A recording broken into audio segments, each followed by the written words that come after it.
Hey les gens, on se retrouve pour une nouvelle vidéo sur la chaîne de Bushcraft Eco. Aujourd'hui je vais vous montrer comment réaliser un petit moulin à eau. Pour commencer, il faudra creuser 2 encoches dans les bâtonnets pour qu'ils puissent s'emboîter. Pour creuser au milieu, je mesure, puis je place un point au milieu. C'est là que je couperai. Pour creuser, vous pouvez utiliser soit une scie, soit un petit outil électrique.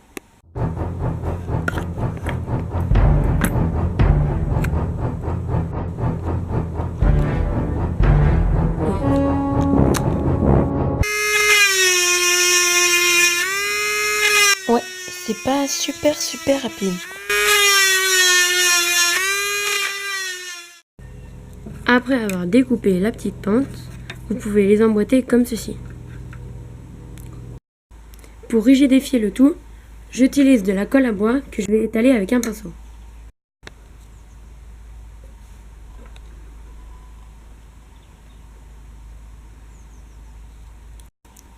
Laissez ensuite la colle sécher quelques temps.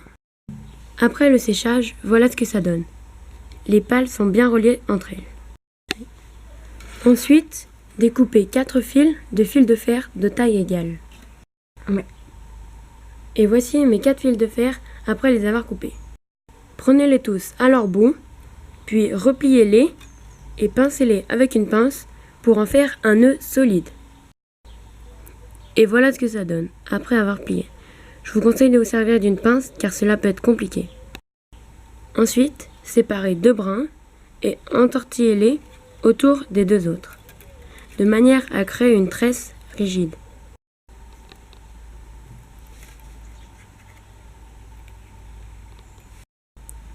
Quand vous êtes à peu près au milieu du fil, arrêtez-vous et séparez les 4 brins.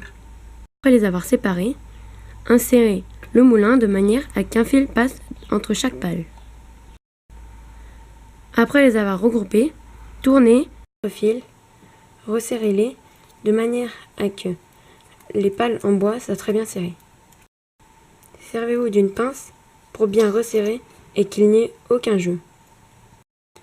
Après avoir bien accroché le moulin, tressez la fin jusqu'au bout.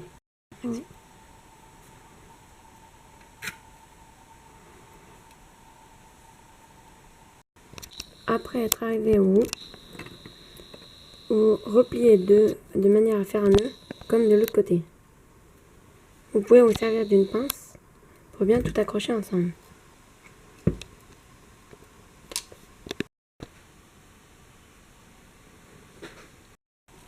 Et voilà, le moulin est terminé.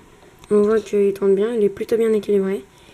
Alors maintenant, rendez-vous à un endroit où il y a une petite rivière pour le tester. Et voilà, on est arrivé. Alors vu qu'il y a la canicule, il n'y avait plus de rivière, donc on s'est mis sur un lavoir. Alors on va vous montrer le résultat. Vous voyez que ça marche plutôt bien dans les 2 sens. Ça fait un peu un canon à eau si vous voulez faire un pistolet. Voilà. Et voilà, c'est déjà la fin de la vidéo. On se retrouve la semaine prochaine pour une nouvelle vidéo. N'hésitez pas à vous abonner à ma chaîne YouTube en cliquant sur le bouton du milieu. Ciao!